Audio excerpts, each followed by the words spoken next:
વડાપ્રધાન નરેન્દ્રભાઈ મોદીના સફાઈ અભિયાન અંતર્ગત ગઈકાલે સાંજે 5 વાગ્યે જાણીતા કથાકાર પૂજ્ય રમેશભાઈ ઓઝાએ ગણેશનગરમાં ગોગા મહારાજના મંદિરે દર્શન કર્યા બાદ એ વિસ્તારમાં જાતે ઝાડુ પકડીને સફાઈ ઝુંબેશના શ્રી ગણેશ કર્યા હતા।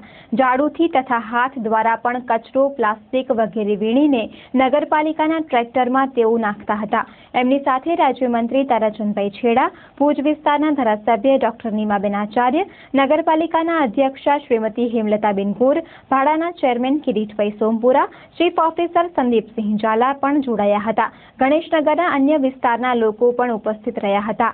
આયોજન રબારી સમાજના અગ્રણી ઠાવરભાઈ રબારી, મંગલભાઈ રબારી, વંકાભાઈ રબારી તેમજ ગણેશનગરના રબારી લખીબેન, કાઉબેન, જીસાભાઈ રબારી વગેરેએ સંભાળ્યું હતું। સંચાલન જેમલભાઈ રબારીએ તેમજ આભાર દર્શન પીજી સોની દાસે કર્યા હતા। ખાસ કરીને સફાઈ સંદર્ભે લોકોને જાગૃત કરી શકાય તે માટે પૂજ્યભાઈશ્રીએ જાતે જ ઝાડુ ઉપાડીને લોકોને આ બાબતે રાહ ચીંધી હતી। પૂજ્યભાઈશ્રીએ આ અંગે ચંચળ ન્યૂઝ સાથે વાત કરી હતી। ક્લીન ઇન્ડિયાની મૂવમેન્ટ અંતર્ગત મને પણ એક સેવા મળી છે, એટલે જ્યાં જ્યાં કથા હોય ત્યાં એકાદ બે દિવસ અમે સફાઈ અભિયાન રાખતા હોઈએ છીએ। કથા છે, સાધના છે, એ અંદરની ગંદકીને સાફ કરવાની પ્રક્રિયા છે, પણ એટલું જ આપણે આપણા ભારતને બહારથી પણ એકદમ સાફ રાખીએ એ બહુ જરૂરી છે। ગંદકીના હિસાબે જ અનેક પ્રકારના રોગ ફેલાતા હોય છે, એને કારણે કેટલાય માનવ કલાકોની બરબાદી થાય છે, કેટલી રાષ્ટ્રીય સંપત્તિની બરબાદી થાય છે।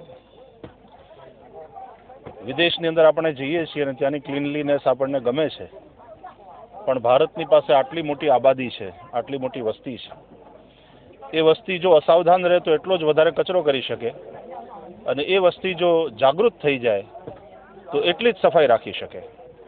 આજે જે વસ્તુને આપણે આંદોલનમાં શરૂ કરી છે, મને વિશ્વાસ છે કે આવનારા 10-12 વર્ષોમાં એ આપણી આદત થઈ જશે, અને જ્યારે આદત થઈ જાય ક્લીનલીનેસની, ત્યારે માણસ ગમે ત્યાં કચરો ફેંકતા કે ગંદકી કરતા અચકાશે, એ નહીં કરે અને નહીં કોઈને કરવા દે। આવતીકાલે બધું નહીં થઈ જાય, ઇટ વિલ ટેક ટાઈમ, પણ કથાઓ દ્વારા, જુદા જુદા માધ્યમો દ્વારા,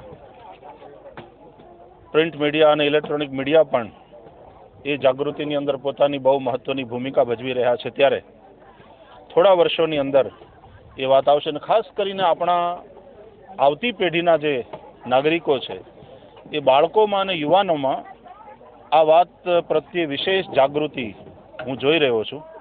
મેં 26મી જાન્યુઆરીના દિવસે પણ ધ્વજવંદન પછી અમારા શાળાના બાળકોને જે સંબોધન કર્યું એમાં એ જ કર્યું કે ભાઈ, વડીલોની આદત ના સુધરી હોય ને એ લોકો ગમે ત્યાં કચરો ફેંકે તો તમે લોકો જ એને રોકજો। એ ફેંકવા જાય તો હાથમાંથી લઈ લેજો અને કચરા ટોપલીમાં નાખજો। ધીરે ધીરે થોડા વર્ષો પછી આપણને એના પરિણામ સામે જોવા મળશે।